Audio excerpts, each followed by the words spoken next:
Inside the Birds is back. What's up, everybody? It's Geoff Mosher at home and Adam Caplan.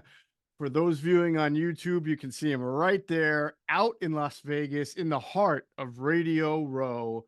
And it just makes me think, Adam, at this time last year, it was you, it was me. We were doing our thing for ITB on Radio Row. And what could have been if the Eagles didn't collapse this year? But you get to be out there. Give me set the scene for me, because here's what I'm wondering, Sure. right? I felt like, so I've been to 2 Super Bowls. The one the Eagles won in Minnesota, they put Radio Row in the mall, and it was the worst sight ever. It was so congested. In the food court. Yeah, in the food concourse. It was awful, right? Food court. Yeah, it was terrible. Right. So last year in Phoenix, right, it was obvious, or Glendale, whatever. It was at a convention center, a lot more spread out, spacious.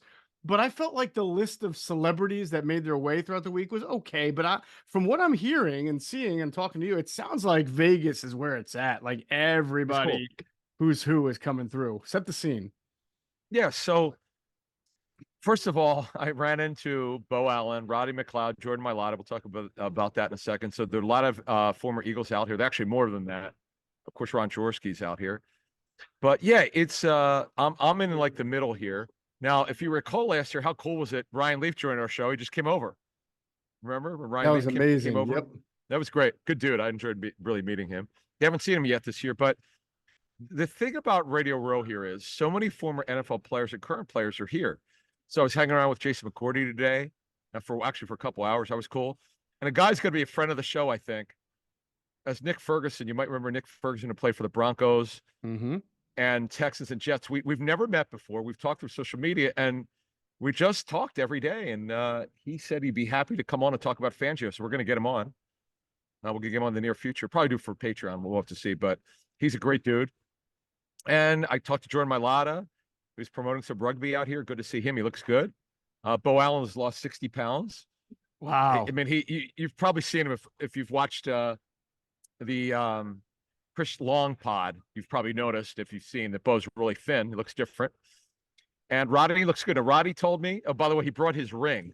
That ring, that Super Bowl ring is so damn big. It's beautiful, though. It's just, it takes up his whole finger. It's pretty amazing. Nice. And his contract's up. He tore his biceps. So he said he's not retiring. He's absolutely going to play. And we'll see where he goes. And, he was with the Browns, and he's had 2 ACL injuries in his career, unfortunately. But, he's definitely going to play.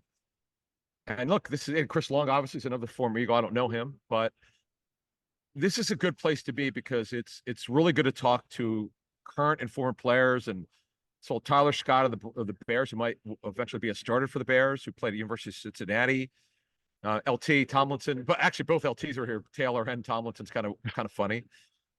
But you've been here to Radio Row. It's kind of a who's who. Of course, our guy Craig Cosell is here. Clay Harbor, of course. Good to see Clay, of course, for the last couple of days. So yeah, it's what you typically find here. But every once in a while, the players will show up who've never been here before, and they're kind of in awe of it all, believe it or not.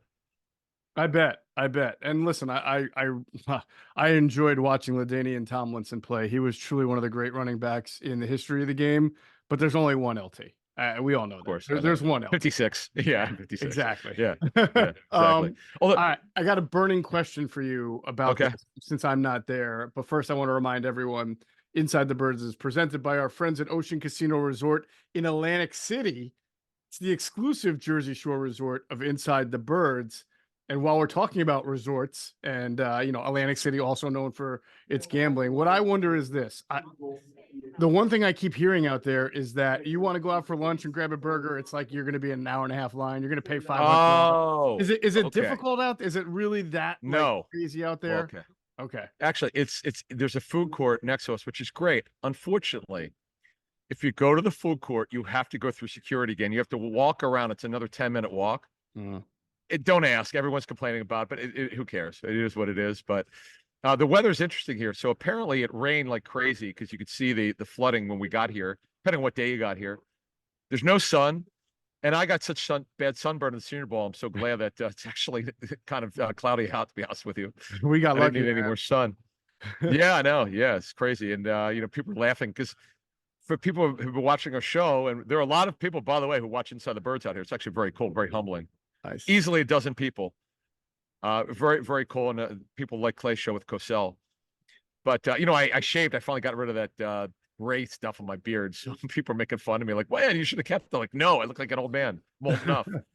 So, yeah, look, it's been fun. This is my 23rd Super Bowl. My first one, as I was saying to Rich Gann, I said, Rich, sorry I have to bring this up, but this is my favorite Super Bowl. The game sucked, but it was in San Diego. For those of you listening from San Diego, it was near the Gaslamp District, downtown. Mm-hmm. Every party was downtown. Radio Row was downtown, and it was pretty cool. That was my first Super Bowl. I had no idea what to expect because nobody told me anything. Right. But 23 years later, here I am. All right. So last year, the biggest theme surrounding the Eagles, who were in the Super Bowl, but there was still something thematic, separate and apart, that I remember you and I had to just everybody wanted to talk about. Even when we did interviews, it was, are the Eagles getting enough respect? You remember the whole respect angle? They're playing the they were a dog, right? Yeah, they were. Yeah, and it just feels like nobody thought they could win and all that. But this year, Adam, the conversation has changed. And just in some conversations I've had with you, I wanted to let you talk to our listeners and viewers about this. The conversation remains, what the happened to the Philadelphia Eagles down the stretch? Because I've heard you talk to people about it. People are talking to me about it. It just seems like it's like the 10th wonder of the world down there. It's really interesting. So as I think you told me that WIP is now twice played a recent show. We were talking about Sean Desai and some other coaching stuff. Yeah, if I'm not mistaken. Yes. Out here, I'm telling you, it is not stopping about the Eagles collapse. You would think no one would care at this point if they find out that, I'm from Philly, or they just assume I cover the Eagles if I'm from Philly, right? They don't know. Nobody. In fact, Fletcher Cox said he didn't know when he's on with our friend Mike Gill on 97.3 South Jersey, ESPN. He said he's still trying to figure it out. I think we know. I mean, it was a coaching issue. It was a personnel issue. Corners getting older. Pass rush wasn't there. But what people are asking is, why did it all collapse at the same time? Obviously, Hurts's regression. That I don't have an answer for you, folks. It's certainly this is our 7th year, Geoff, by the way. We should mention that. It's our 7th season of Inside the Birds. Mm. Like in 2020, when they were terrible, we expected, because the roster is bad. It just looked bad, right? Yes. This should not have been as bad. And that's what people are, when we go over the roster, and Cosell and I were talking about the other day, their back 7 is a problem. They have a lot of work to do. And we're going to get into in our final segment, which is probably the most meaty one, on their defensive free agents. There's going to be a ton of changes. If you thought the coaching changes were numerous on defense, you're not alone there, because there are a lot going to go on personnel issue in terms of players. There's going to be a ton of change there. And this is what we're in store as we get closer to free agency. Yeah. Well, so we're going to talk about that in this podcast. We're going to go through a few more changes in the coaching staff. We're going to finish our look at in-house free agents. We did offense last time, defense this time. And then at the end, we're going to give our Super Bowl picks and predictions. I do want to thank Andrew DeCecco. He did an awesome job filling in for Adam for our pod that dropped Wednesday. It was a really good conversation. Adam, he had a great this is what Andrew does better than I think most people who cover the team. Yeah. He picks up the phone and figures out a way to get in touch with Brad Childress to do a really awesome. like a look back on the whole history of Andy Reid and playing in the vet and Jim Johnson. And it was a wonderful question and answer session. In fact, Brad Childress got a hold of it and said he loved it. So I want to direct everybody. Yeah, everybody should go to InsideTheBirds.com and check it out. Brad Childress was one of my favorite people. I barely knew the guy. He would always give you detail with passion. Yes. And every once in a while, he would say something he probably shouldn't have said. And there's a quote on our Twitter. I don't want to give it away, but Brad is a very passionate guy. And I know he retired from coaching. His last job was with Andy as a senior assistant. But yeah, that's I'm looking forward to reading it and listening and all that, or reading it. So yeah. He's a subtly funny guy, Brad Childress. He can make you laugh when you don't think it's coming. He's good for like that.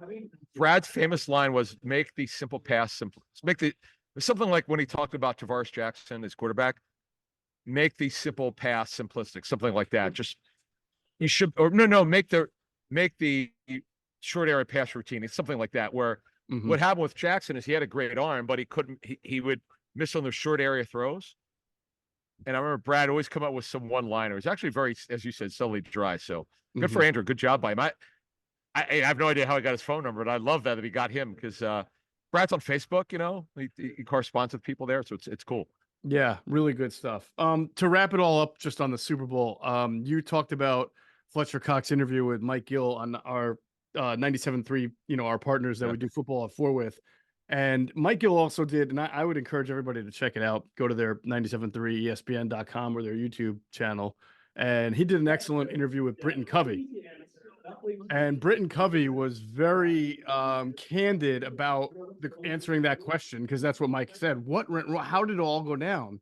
And Britton, I thought, gave a really interesting insight. I mean, he said a lot of things that we've said, but I think it's more Mhm. credibility when a player actually acknowledged it. He Sure. said that on defense, the play caller switch obviously impacted the defense, which we knew. We knew that was going to be a big deal.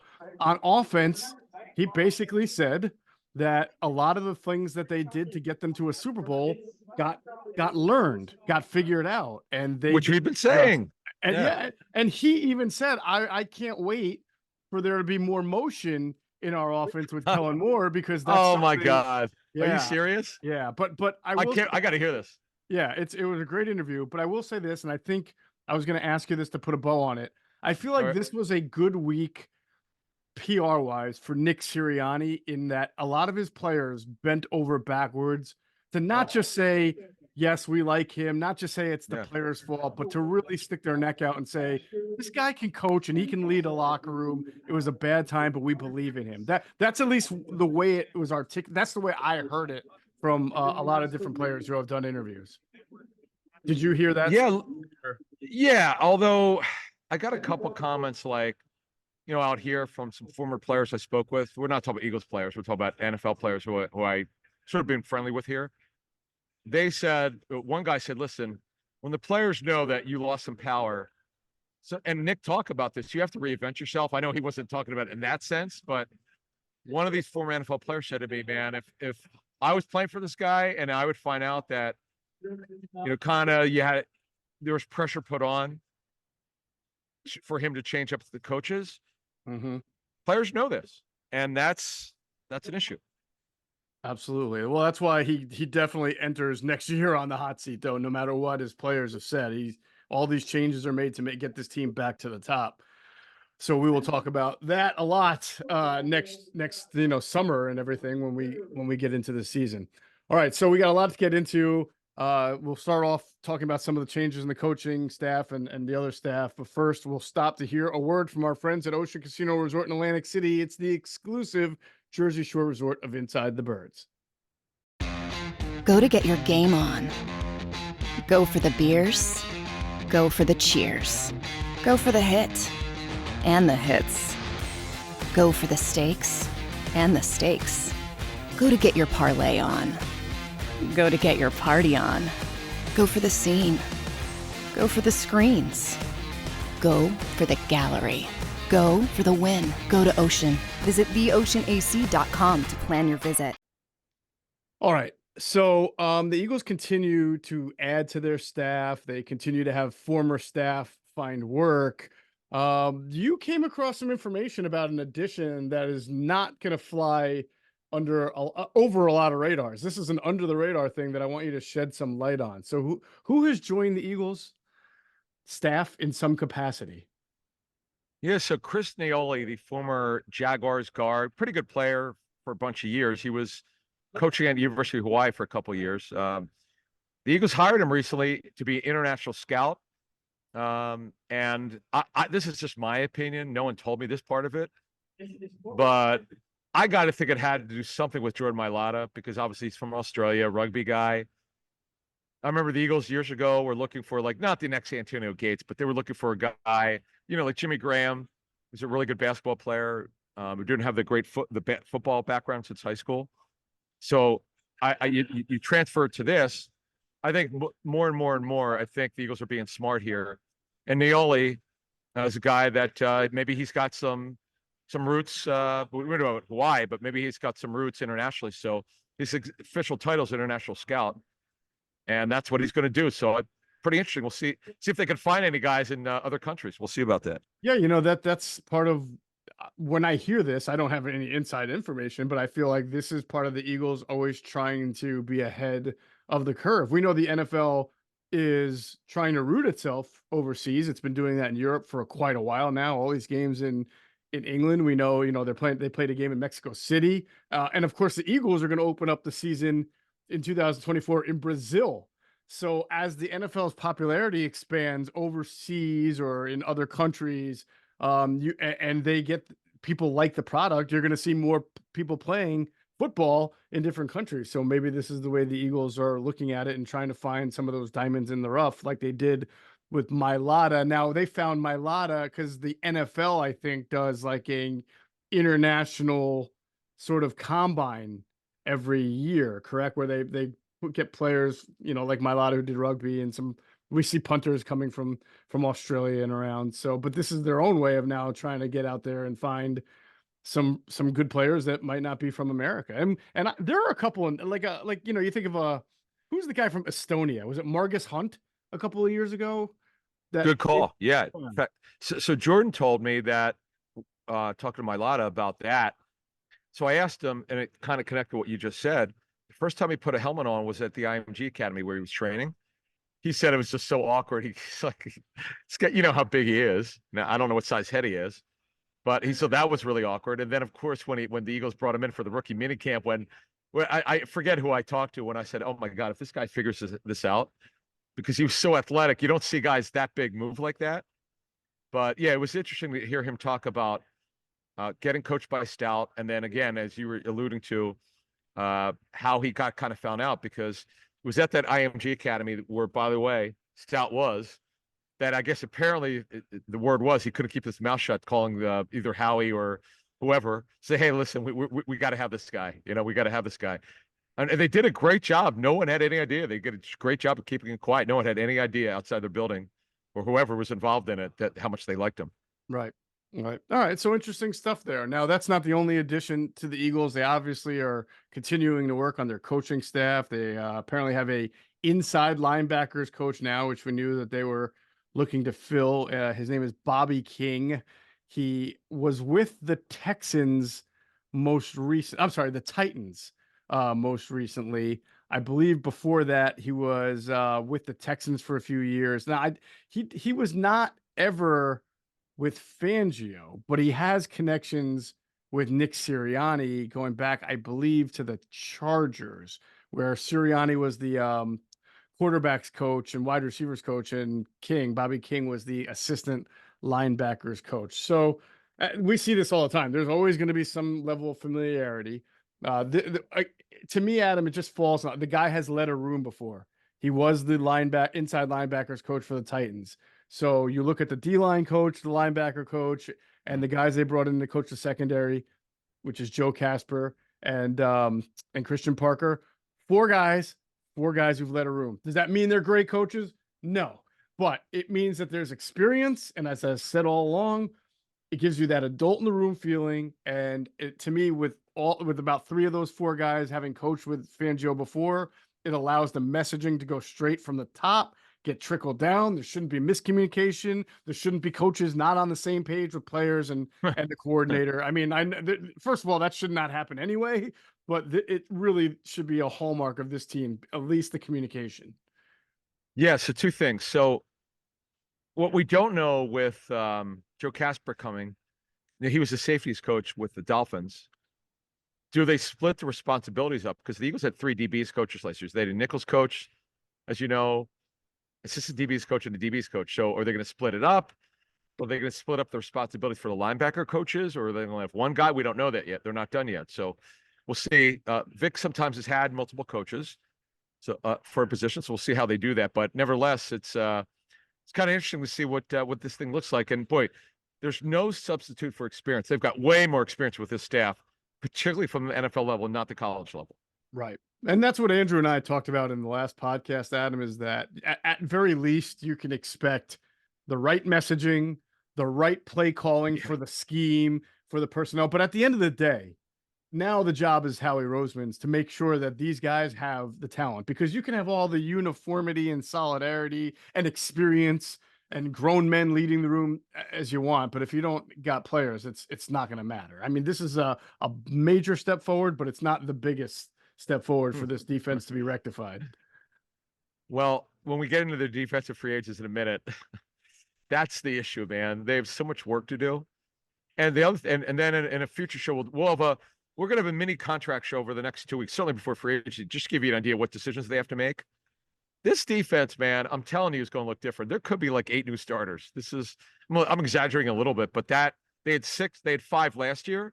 Well, they might be flipping a lot of players here with this thing. They got some tough decisions to make where they're going to might be eating some money. Good luck. We'll see what happens. Definitely. All right, let's flip the discussion to the offensive side of the ball. Interesting. The Eagles, we know Brian Johnson was not going to be back. He has now landed with the Washington Commanders to work in part and parcel with Cliff Kingsbury, the new offensive coordinator. Brian Johnson will be a pass game coordinator. So it's crazy to me how incestuous the coaching carousel was in the NFC East, right? With Dan Quinn going from Dallas to Washington, now Brian Johnson going from the Eagles to Washington, and there were some reports that maybe Wink Martindale will go to Dallas. It's just, and of course with Kellen Moore, who was mostly with Dallas, now in Philadelphia as the offensive coordinator. Kind of crazy. I mean, it's sort of shocking. I don't ever remember this kind of carousel among coaches all in the same division like that before. Yeah, I'd heard probably that Jerry Jones loves Wink, so we'll see what happens there. They need a defensive coordinator. Brian Johnson goes to Washington, and then I guess there was a report that Roy Istvan, the Eagles' assistant O-line coach, went to Cleveland with the same title. Is that correct? Yeah, it's with the same title as the report, and so you're wondering why would you leave the Eagles and their situation for Cleveland? And Roy has been Jeff Stoutland's assistant for a couple of years now. I want to say at least 2, maybe 3, if not more. I know he's been on the coaching staff for quite a bit, and Jeff Stoutland isn't going anywhere. So there's no upward mobility, right? Unless you want to coach a different position, and B, as we've been told, Stoutland's a great guy, but he's very demanding. I mean, when you're working from Stoutland, you are grinding it tooth and nail every single day. And, I don't know what I've never met Roy Istvan. I don't know what his ambitions were for why he was leaving. I don't know that he's disappointed or anything like that. I just think it seemed like the time for him to go somewhere else, spread his wings, see what he can do, and probably has a little bit better chances for upward mobility, maybe out of the Stoutland shadow there. Yeah. So good for him for finding work.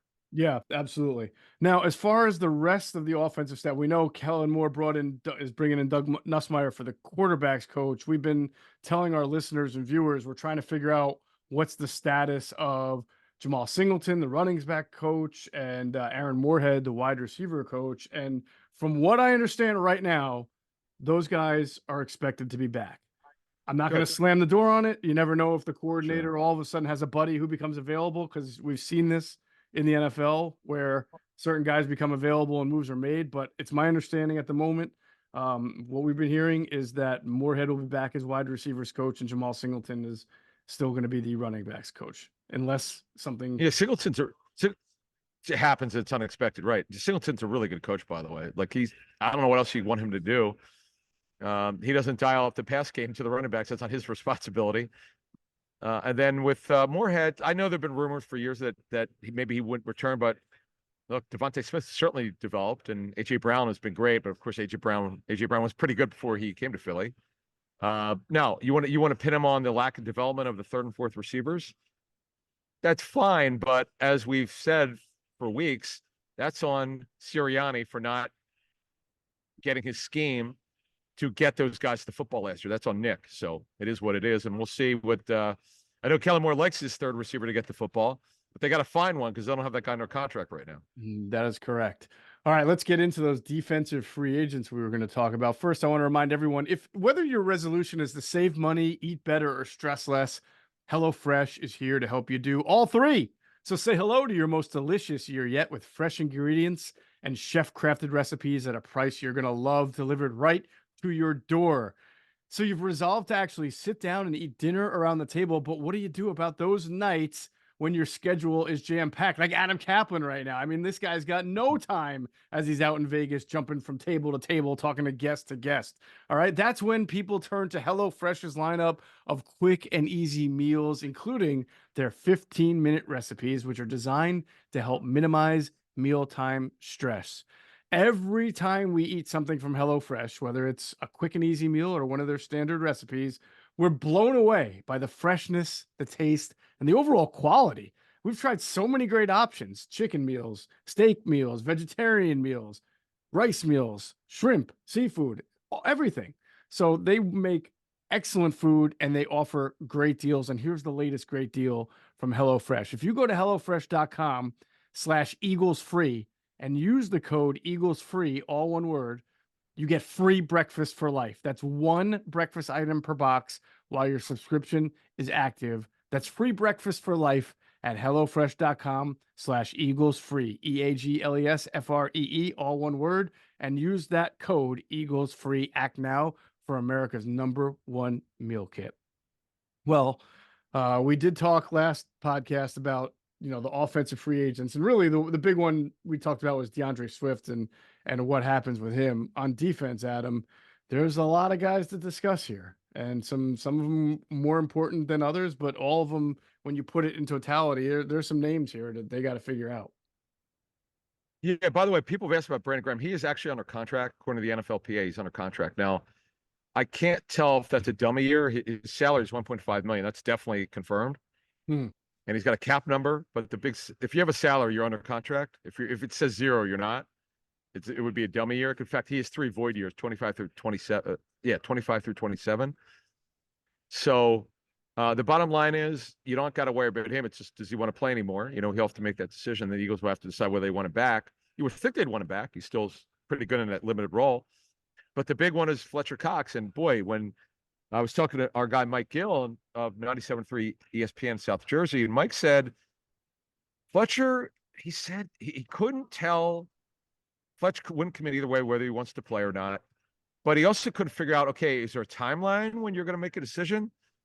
Let's just try to figure it out. But I wonder what will ultimately decide. Look, he's got Fangio in there, and he doesn't know Vic, but this is the Fangio scheme, and Vic's running it, and he's had some success in it. So we'll see what Fletch does. But if Fletch doesn't come back, it's Carter, Davis, Milt Williams. It's a pretty good young 3. Tui Pelotu, also Moro Jomo. Another thing you don't have is a vested veteran. That's a little bit odd, and they could always do that. But they would have a good set of young depth there. The issue is, where's your veteran if Cox doesn't come back? There's no doubt about it. I'm sure they would add one. They added one last year, even with Cox, when they signed Kentavious Street. And it wouldn't surprise me if they did that again. They've also lost a veteran on the edge when they let Derek Barnett go over to Houston. So they're a little bit young. I mean, they'll have Brandon Graham, but to your point, if Brandon Graham decides not to come back, they'd be fairly young there. Even they'd have Josh Sweat and Hassan Reddick, and everybody else would be somewhat young. I'm going to go out on a limb and say that Brandon Graham is not going to play for $1.5 million next year. So if he does play, I feel like they'll have to figure out something with the contract there. Stranger things have happened, but I don't see that happening.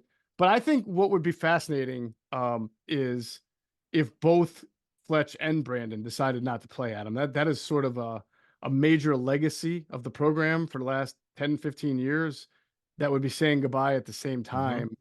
And I also can't help but wonder, because I think you and I would both agree Fletch can still play. I mean, Brandon too, but Fletch can still play. Oh, yeah. I mean, he showed that. Does he maybe go the route of Ndamukong Suh, Linval Joseph, where you kind of hang out for 8 to 10 weeks next year? You say you're not playing, but then somebody in contention and all of a sudden you're like, oh yeah, I feel great right now. I could still play. Well, if they're doing well, sure. That's a interesting way to look at it. But yeah, so Graham re-signed last year, 1 year, total $5 million. So yeah, I would agree. I can't see him just playing for $1.5 million, which is around probably the veteran minimum for him. So that's that for the defensive line. Now, linebacker, they're pretty much out of. They run a 34 front. Well, the only guy they have, the guys that they have returning are true inside backers. Vin Sumarin, who the one game he played really well. I remember Cosell coming on our show. our pregame show saying how good the tape was. Nakobe Dean, who's barely played because he's been hurt. So Nick Morrow's up. Shaq Leonard's come. Both are not under contract. I'd be surprised if either came back. Don't see it. Zach Cunningham, now he did a good job, but he was hurt. And then Sean Bradley only plays special teams. He tours what? I think he tours Achilles, correct? It was his Achilles. Yes, correct. Yeah. That's it. So they have a lot of work That's to do at that position. Yeah, Ben Van Sumeren played well, but I am not getting Bobby Hoyinged by Ben Van Sumeren's small sample size. This is a position that needs so much work. It can't just be a draft pick. It can't just be a free agent signing. It can't just be a trade. It may have to be all three, or some combination two of three. I guess I wouldn't mind just, going through it here, Adam, if they tried to bring Zach Cunningham back on another 1-year deal, but he's got to be like your third or fourth linebacker. He does not stay healthy enough for you to say, all right, I want this guy to be with Nicole. And neither does Nakobe Dean, by the way, to say, all right, we're going to go ahead with Nakobe Dean and Zach Cunningham next year, and then we'll just build depth around them. No, they've got to address this position big time. All right, so I talked to Joe Banner, the former Eagles president, recently, and what Joe said was he never said that it was acceptable to have a weakness at any position. What he did say is, look, you can't pay everybody, but the guy's got to be a decent player. He doesn't want someone who's going to be a liability. So that's the misnomer. I'm not defending the decisions that they made at linebacker when Joe was there. We laughed about some of the Brian Rolls of the world and all these guys, Moses Foco. Everybody knows the list. All the old-time Eagle fans know the list. And that was a mistake, by the way, when they had these guys who shouldn't be playing. But you should never accept mediocrity. That's how Joe didn't want that. And obviously, I'm sure if they could go back, they would have made those corrections and got better football players. But what he says now, he goes, look, people want to point the finger at him. It was his idea. He never said that. Oh, let's just be bad at a position. He never said that. They should have been better. No question. Yeah. So you fast forward to now, Nick Morrow was a nice story while it lasted. Then remember, this is the guy that cut before the season started. Dean has not been healthy. Now he's got talent. Cunningham had got cut. He did a good job, but he was hurt. So Cunningham was a nice story, but you just talked about it. You can't just depend on him. Shaq Leonard. See, here's the problem with Shaq Leonard. They changed the defense when he was there. I can't tell if he can't play anymore or it was just the scheme. I don't know. He didn't look good. But it's too subjective. The problem is when Patricia changed his scheme, which he shouldn't have done. He wanted to run a lot of his concepts, and the players were not comfortable. That's why they were thinking out there, which is bad coaching, by the way. So as you fast forward this, as you just said, they're down to dire straits at inside backer, man. Nakobe has missed too much time. Cunningham's not under contract, and Van Sumeren was never thought of by any team to be other than a fourth inside linebacker and a fast special teams player. Now, the tape was so good and intriguing. You bring him to your offseason program. He's on a contract. You see if he can have a role. But you can't, as you said, you can't depend on this guy to be a starter. That's ridiculous. And you mentioned Bobby Hoying. Now, that was it. I know he did great against Boomer Esiason. I was at that game, but were there any more games? How many good games did Hoying have? I forget. Was it a bunch? It was 1 year. One of those things where AJ Feely did the same thing. You come in, you play well, you look like a stud. Then you go somewhere else, and it's like, whoa, or you stay and you get another shot, and it's like, whoa, that's not what I thought. And shout out to AJ. I love AJ Feely, but I mean, he was a backup quarterback in the league, not a starter, as the Dolphins figured out.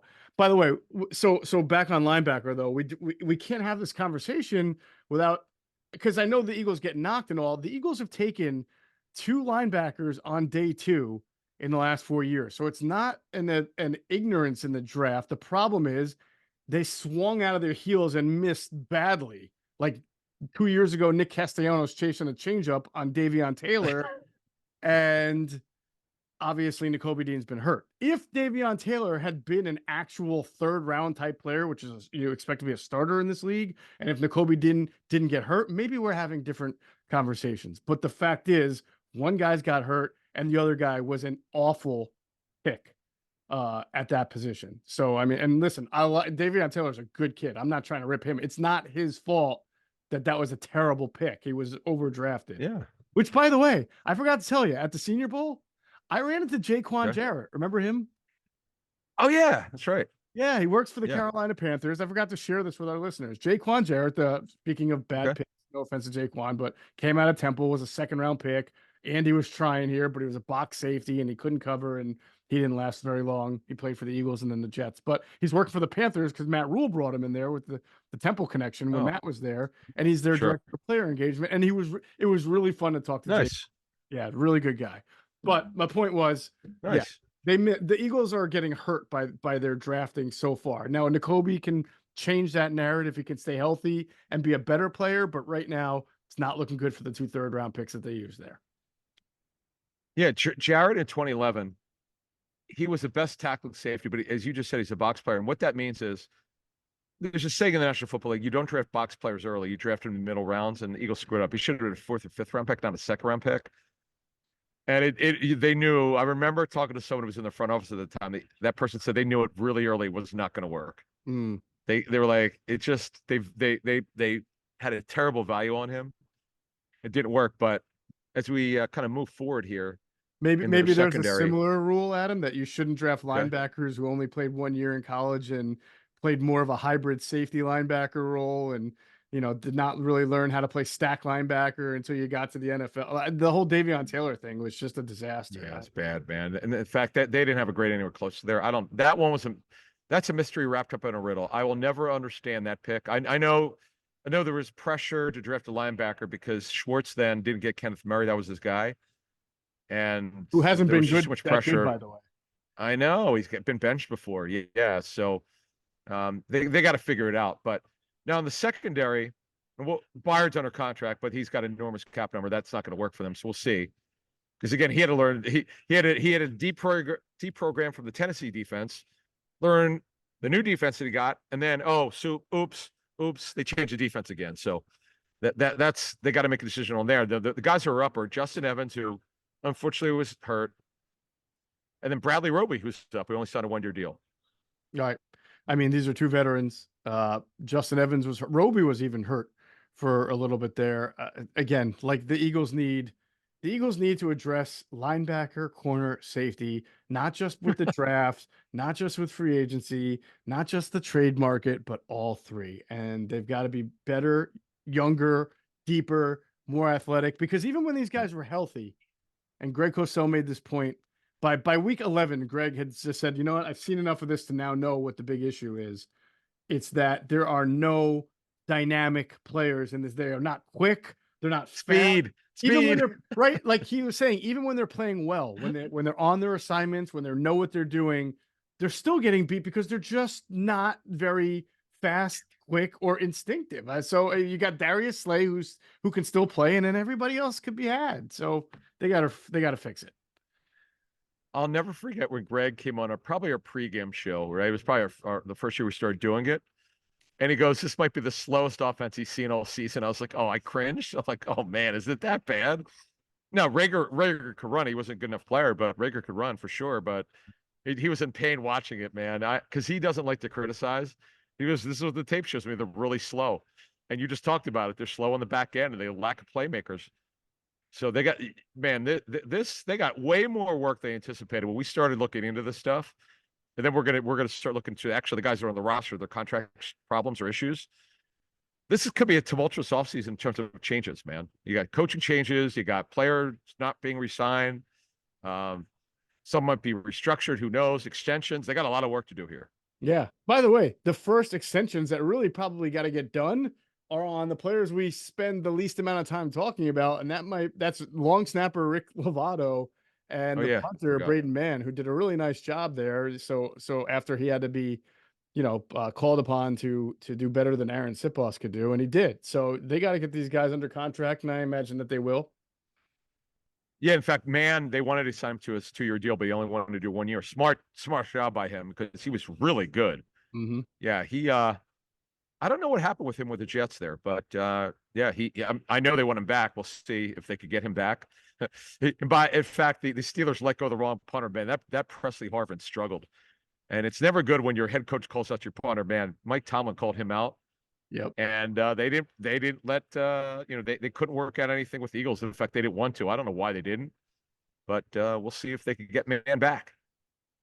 All right, we are just a couple of days away from the Super Bowl, the Chiefs and the Niners, right? Which is, by the way, the matchup that I accurately predicted in our 2024 NFL season predictions column. Nice job. Yeah, I did that. So I will let you know what my pick is. We'll get your pick. I can only imagine what it's like trying to find tickets for the Super Bowl in Vegas. They must go right now somewhere in the upper 2, 3, 4, 5, 6,000. I have no idea. It really sucks to have to pay that much money for a Super Bowl ticket. But you know what doesn't suck?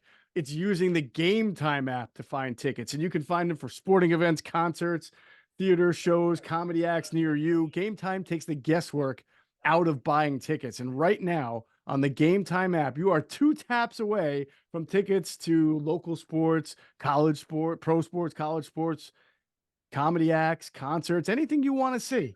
The best part is Game Time offers event cancellation protection and job loss protection. It's the only ticketing app that gives you complete peace of mind with your purchase. And they're all in prices. We'll show you the total up front, and you get to see the view from your seat. It's right there on the app. You know exactly what to expect when you get to checkout.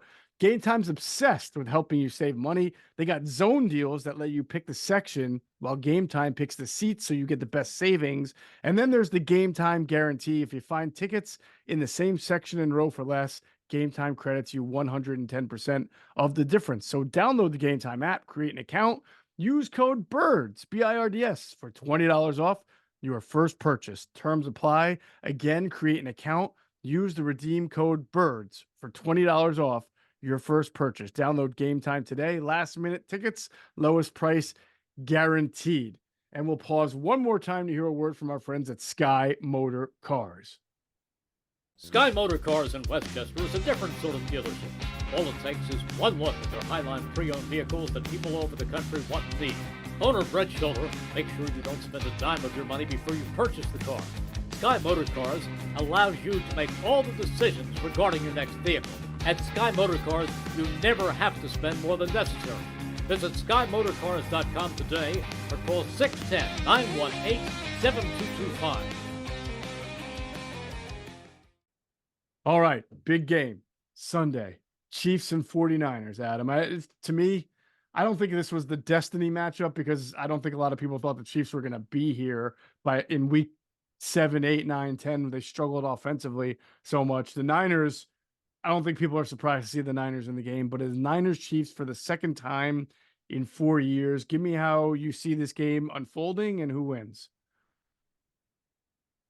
Yeah, so I think it's a fascinating game. Now, people are pointing to last year's game, which was high scoring, but they fail to mention how much better the Chiefs defense is.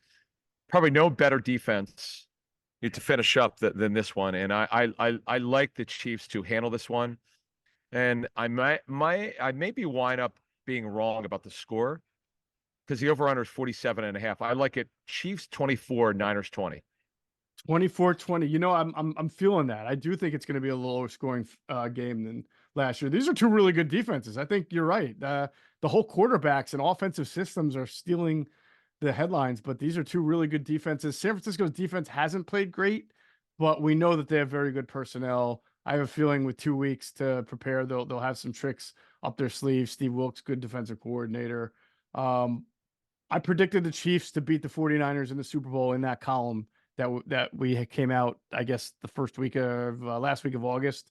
So I'm going to stick with it. I would definitely take the Chiefs since they're getting the points anyway, but you know, why not just go outright? That would be my opinion because I think the Chiefs are going to win. And the score I had was 27-20. Let's see, 23, 27-23. Oh, it's going over the total. Okay, it's going over the total. What was okay. the over under again? 47.5. 47. Yeah, I think it'll go a little bit over that, but yeah, Chiefs win 27-23, and that would truly make Andy Reid an immortal with his Super Bowl rings, and same thing with Patrick Mahomes, and we shall see. There's a lot of pressure as we close this out, Adam, on Kyle Shanahan to finally get that ring, but as Andy knows, sometimes you got to wait a little longer than people expect. One more thing for you, and this has happened a lot since really last week. It's out there. People are wondering if the Chiefs win the Super Bowl and the defense is great again, do we start talking about Spags to be a Hall of Fame coach? Oh, I think he's a Hall of Fame coach regardless, don't you think? Really? I mean, he's got I got to thr take a he look. already has 3 rings, correct? 1 Yeah. with the Giants, Yeah. 2 with the Chiefs, so he might get 4. Yeah. He Yeah. beat the best team, what was known as the best team in NFL history, the Patriots team, when he was the Giants defensive coordinator. Like, I get Yep. his head coaching record stinks. It was a bad go around with the Rams. But I mean, when you're a defensive coordinator and you have 3 rings, and let's say they win, as you mentioned, to get 4, I don't know how you keep them out. I think you're first ballot if you got 4 Okay. rings. Fair enough. And by the way, Sean Payton made him the scapegoat. If you recall, this is before the Saints turned around their personnel department. They were terrible. They didn't draft well, and they took it out on Spags. That's what Payton did. He took the year off. I know Cosell said he would visit him at NFL Films, but now he's great, and I think it's worth a discussion going forward here. Should Spags be in the Hall of Fame? Absolutely. All right, great stuff. We'll be back with you guys on Monday, recap the Super Bowl, and get into more Eagles offseason stuff. That's going to do it for this episode of Inside the Birds, the leading podcast in Eagles intel. And as always, we thank you for flying with us inside the birds. Be sure to check out our friends at PHLSportsNation.com. They're enhancing the fans' experience with their coverage of all Philadelphia sports teams. For the fan, by the fan is their motto. So make sure you check them out at PHLSportsNation.com and on Twitter at PHLSportsNation.